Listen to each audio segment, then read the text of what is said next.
Bonjour. Bonjour. Bonjour. Alors, Kevin, d'où est partie l'idée du projet de créer la War Stylers Team? Alors ça vient de deux jumpers français qui s'appelaient Alex et Lexi, qui ont commencé à danser ensemble, qui ont entraîné d'autres danseurs français. On peut nommer notamment Ben, PowerV et encore d'autres, Kayens. Ensuite la team s'est développée, elle a commencé à émerger, d'autres teams ont commencé à émerger dans des pays voisins, c'est-à-dire l'Italie, l'Espagne, il y a même eu en Russie pour le moment. Toute la partie de l'Europe et un peu l'Est. Et cette team existe toujours aujourd'hui. On a repris le flambeau avec un danseur qui s'appelle Kayens. Ensuite, c'est à mon tour. Je suis l'actuel leader. Et peut-être qu'il y en aura d'autres dans les années à venir. D'accord.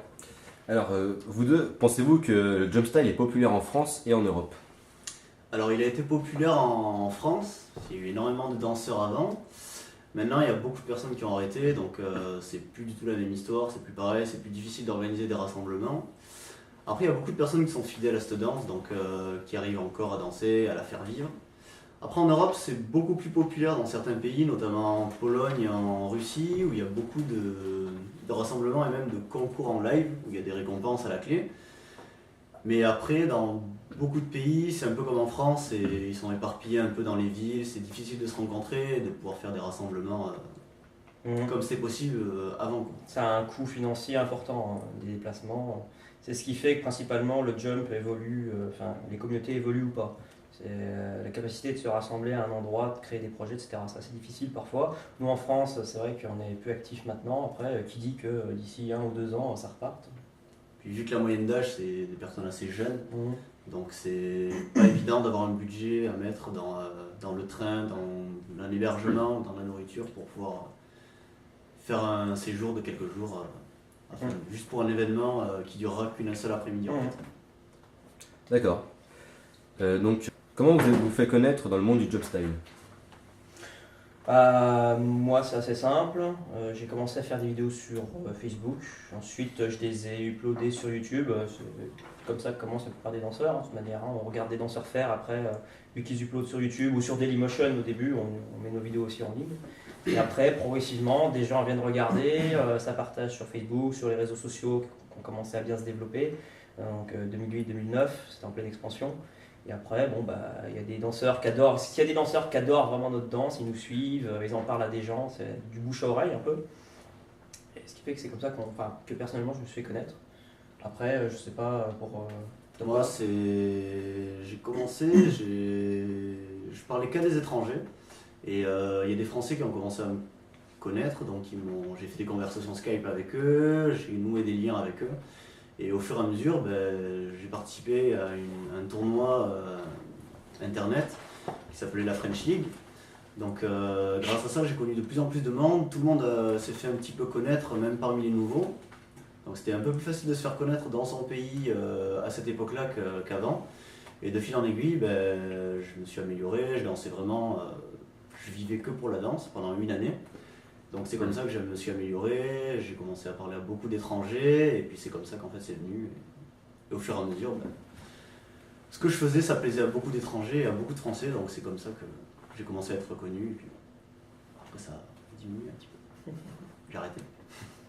Ok, donc que pouvez-vous dire au public qui regarde votre danse et vos vidéos? C'est assez simple. En tant que danseur, nous aussi on a été un public avant. C'est-à-dire qu'on regardait des vidéos, on a pris l'initiative de franchir le pas pour pouvoir tester chez nous la danse. Personnellement, j'ai appris de moi-même dans ma chambre, en regardant quelques tutoriaux, en regardant des danseurs faire. C'est pour ça que la plupart d'ailleurs des danseurs sont droitiers et moi je suis gaucher aujourd'hui, parce que je regarde dans la vidéo, donc c'est inversé. Et donc ne pas hésiter à prendre l'initiative et à développer ça localement près de chez soi pour pouvoir créer peut-être une communauté. Il y a plein de danseurs qui ont fait ça. Hein. Je pense que tu seras assez d'accord avec moi, non? Ouais, moi déjà... Comme je dis, il faut leur dire merci. Parce que c'est un peu grâce à ça, parmi les gens qui regardent nos vidéos, il y a énormément de danseurs. Donc il y a peut-être des danseurs qui nous ont permis de nous joindre à cette communauté et qui nous ont même donné envie de danser également.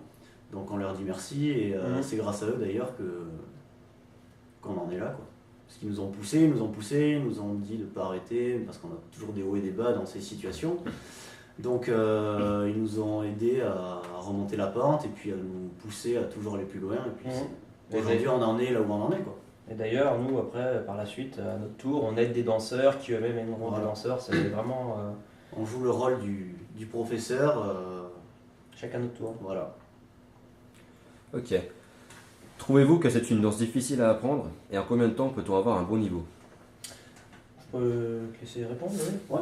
Alors c'est une danse qui peut être difficile à apprendre, en fait ça dépend la fréquence à laquelle on danse et la motivation qu'on a.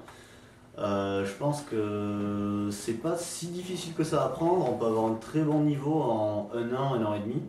C'est pas quelque chose qui est difficile comme la danse classique où ça demande des années d'expérience pour la compétition. Parce que nous il n'y a rien d'officiel, il n'y a rien qui prouve qu'on peut être professionnel ou qu'on est professionnel ou amateur parmi d'autres. Ce qu'on se juge vraiment entre nous, c'est des danseurs qui deviennent juges dans tout ce qui est compétition, tout ça. Donc il n'y a pas vraiment de qualification ou de diplôme qui permet de dire qu'on est professionnel, bon danseur ou non. Il y a des styles qui plaisent, il y a les goûts et les couleurs des gens changent. Donc on peut être très bon danseur pour quelqu'un et très mauvais pour quelqu'un d'autre. Tout fonctionne en fait au goût et pas vraiment à des critères fixes qui ont été imposés ou à un classement ou des points comme dans certaines compétitions de sport ou même de danse, quoi. Même physiquement, hein. Physiquement, c'est très très très éprouvant. Après, ça dépend des styles. Par exemple, moi je suis assez agressif, ce qui fait que j'ai souvent des douleurs dans les jambes. Ça demande l'échauffement, même si assez peu de danseurs le font au final. Alors que quand on a des danseurs classiques, ils font je sais pas, une demi-heure d'échauffement, peut-être plus. Je suis pas un grand spécialiste. Après, ils font des étirements à la fin. C'est vraiment quelque chose d'assez cloisonné. On fait ça en salle. Alors, enfin, ils font ça en salle. Alors que nous, on danse dans la rue, on danse devant chez soi, on danse en boîte de nuit, avec très peu d'échauffement la plupart du temps. Ce qui fait que physiquement, c'est très très éprouvant. Ça développe le cardio. Et du coup, il faut pouvoir tenir le rythme. Ok. Est-ce que le jump style continue d'évoluer en 2016? Évoluer, oui et non, parce qu'il a déjà connu une énorme croissance pendant les dernières années. Donc les styles ont évolué, tout a démarré avec le old school, le hard jump, puis après il y a eu le side jump, mais aujourd'hui c'est quelque chose qui c'est fixe, là il n'y a plus aucun nouveau style à mon avis qui peut être créé. Et après les gens apportent des enchaînements, des combos, des façons de faire d'autres danses, mais sinon rien n'est vraiment créé de soi-même comme ça a été fait aux années auparavant. Maintenant, le jump, on sait que c'est quelque chose qui se danse principalement avec les jambes, sur un certain rythme, et rien ne pourrait être plus apporté. Après, concernant les compétitions, tout ça, il y a peut-être des gens, étant donné que la mentalité du jump a à la fois évolué et régressé, évolué dans le sens où les gens qui ont commencé assez jeunes, y ont pris goût. Donc nous, par exemple, on a 21 ans.